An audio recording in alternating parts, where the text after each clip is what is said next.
So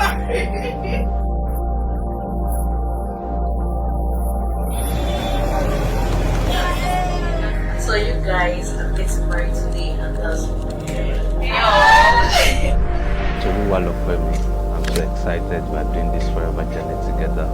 Oluwaseye, I'm glad and I'm happy. It's like a dream come true.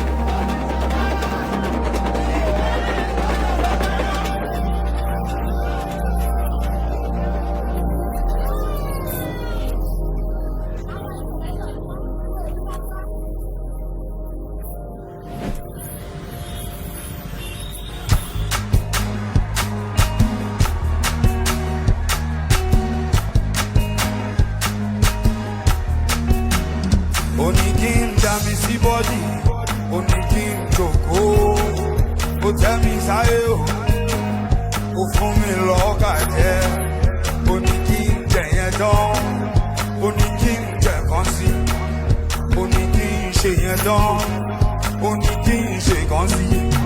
Ah, baby, baby, na so you dey do.